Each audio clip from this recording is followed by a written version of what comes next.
Bismillahirrahmanirrahim. Урматтуу мекендештер, мусулман бир туугандарым, албетте бул күндөр өтөт. Ар бир күн өтөт. Бардык күндөр өтөт.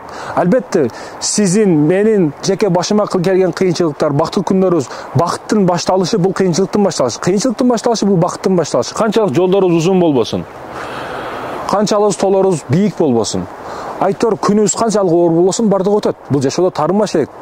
Тарынып кек сактап, эч ким береке тапкан эмес, жакшылык тапкан эмес. Ошондуктан жакшылыкты гана кылышыбыз керек. Биздин динибиз тынчтык дини, тынчтыкты сакташыбыз керек. Биримдикте, ынтымакта эл жерибизге кызмат кылып, мекенибизди өйдө көтөрүшүбүз керек. Албетте желеги желбиреген Кыргызстаныбыз.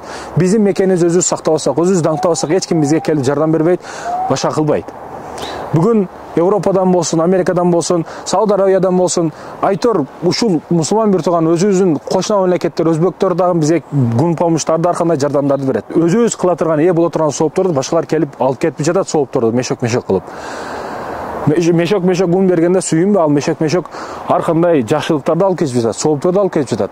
Биз ошолорду өзүбүз кылышыбыз керек, өзүбүз аракет кылып, өзүбүз жардам беришибиз керек ошол мусулман бир туугандарыбызга.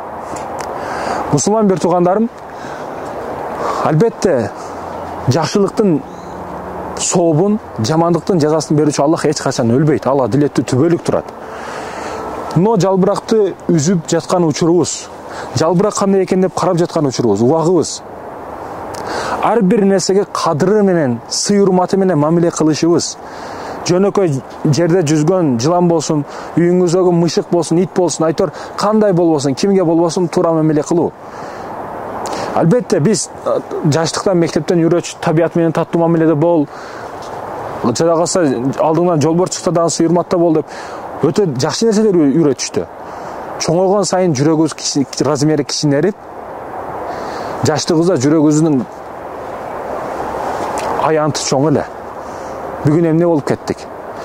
Эмне даражага жетип койдук биз? Текебир болсок. Менменсинүү, текебирдик эч качан бир жакшылыкка жеткизбейт. Ошондуктан ар бир нерсеге пайгамбар салсам пайгамбарлык кабыл алгандан кийин таштар дагы, жаныбарлар дагы ар кимиси ийилип салам берип, кандай жакшы мамиледе болду, Биз урматтуу мусулман бир тууганым бүгүн алуучу гана адам болуп калдык. Мээрим сага бирөө беришин каалайсыңбы, сен мээрим бер.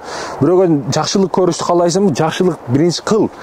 Бирөөдөн дос болушун үмүт кыласыңбы, сен биринчи дос бол. Бүгүн канча адамга дос болдуң сен? Канча адамга карыз бердиң? Канча адамга жакшылыкка жетишине себепчи болдуң? Сен өзүң бүгүн бир нерсе кылдыңбы?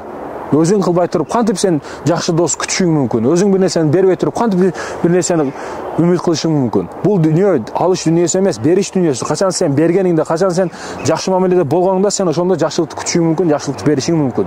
Ошондуктан бир нерсени алуудан мурда ошол нерсени берип кой адамдарга. Ассаламу алейкум ва рахматуллахи ва баракатух.